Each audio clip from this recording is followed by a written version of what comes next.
you're going to talk about race, at least know what you're talking about. At least know what you're talking about.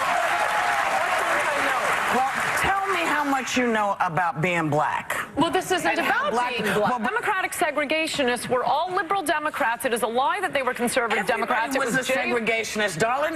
You know, basically, everybody was. White people were. It didn't matter whether they were Republicans or not. Ask you a question. The first integration. All right, that was our friend Ann Coulter weathering a very heavy storm of opposition earlier today during an intense interview on The View. Ann's brand new book, it's called Mugged, is now available in stores. She joins me in studio along with Fox News political analyst, our friend Juan Williams, who's in D.C. tonight. Did you get cursed at? I didn't even notice it. I loved them so much for having me on. They're braver than anyone on MSNBC, and I am so glad I blew off my meeting with Netanyahu to be there. You blew off your meeting with them. Very nice of you. Totally worth it. That was a fantastic interview because... Did they call you eye candy?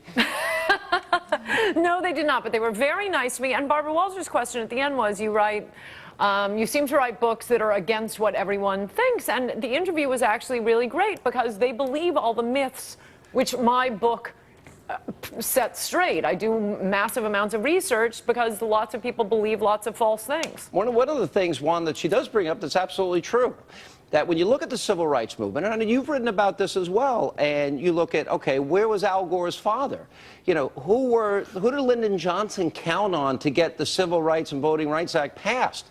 It seems like the narrative that is being pushed, I'll even say the president in his campaign this time, we're going to put you all back in chains, and Romney's a racist. An Obama Truth Team member in Virginia said, this is a false narrative about conservatives, that they're racist. I resent it. And it's not true. Al Gore's father voted against the Civil Rights Act. A former Klansman was the head of the Democratic Party in the Senate.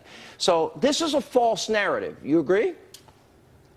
There's lots of it that's false, and in fact, when I heard that Ann was accused of bull feathers, we'll say here this evening, I thought, you know what, Ann has some stake, because when I'm reading Ann's book, and as you said, Sean, you know, I wrote Eyes on the Prize. I know a lot about the civil rights movement. I wrote a biography of Justice Marshall, and I got to tell you, Abraham Lincoln was a Republican, as Ann points out. When you look at Reconstruction, when you look at anti-lynching laws early in the part of the 20th century, again, Republicans were in the lead. Even in the course of the Civil Rights Act in '64, you had moderate Republicans. I don't know that they would exist today, but Jacob Javits and the like, who absolutely, without their support, you wouldn't have had a Civil Rights Act. So then why do the Democrats? But it was more than that.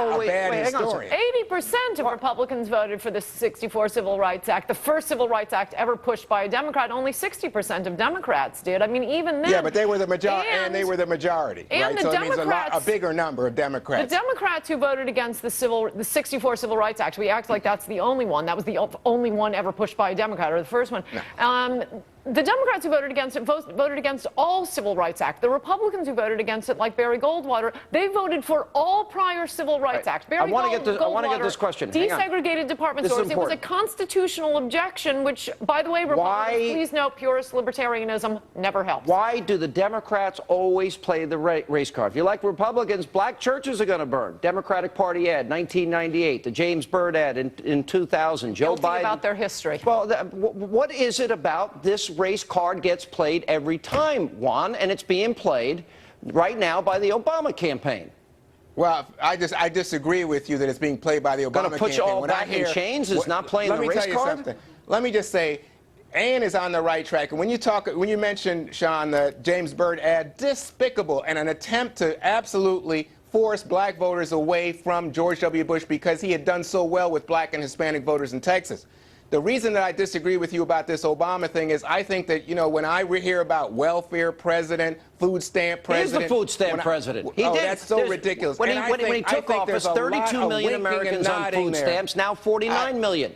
Let me tell you, the only reason that Mitt Romney's in this race right now is white men and some older white seniors who are a little bit discomforted. What percentage of the black vote will go to Obama? Yeah, that's true, but we're desperately trying to get the black vote. I mean, Republicans, It is a one-sided dislike here. Republicans have been trying, well, Republicans, all blacks were Republicans at one point, and it's always Republicans appealing to black voters. We're on a hard break. We got to take a break. We'll come back. More with Ann and Juan as they respond to this insanity. Coming up next.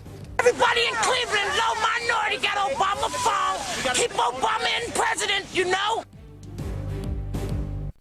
You got Obama phone? Yes, everybody in Cleveland, low minority, got Obama phone. Keep Obama in president, you know? He gave us a phone. He gave you a phone? Do more. How do he give you a phone? You sign up if you on food stamps, you on Social Security, you got low income, you disability. All right, so we had Obama phone, remember Obama bucks, and I play this tape often on my radio show where a woman says, right after Obama's elected, I'll never have to worry about putting gas in my car again. I'll never have to worry about paying my mortgage.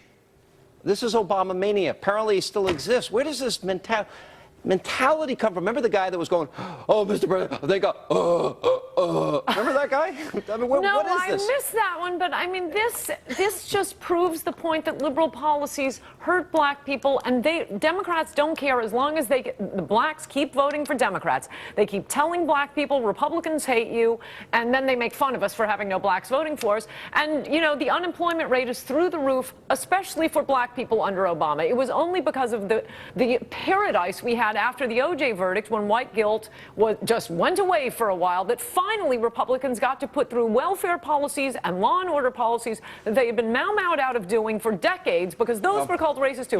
And whose lives did those save? It saved black lives. All right, Juan, Ann brings up a point here, is that unemployment in the black community is now 14.5%. Youth black community, youth African-American vote, 50%. You know, Hispanic community, 11.4%. Higher if you go to real numbers, but we won't dispute that tonight. What have his policies done for demographics that you would argue he's going to get a very big percentage of in this election? They don't seem to be helping. $6 trillion in debt isn't going to help their kids or grandkids either.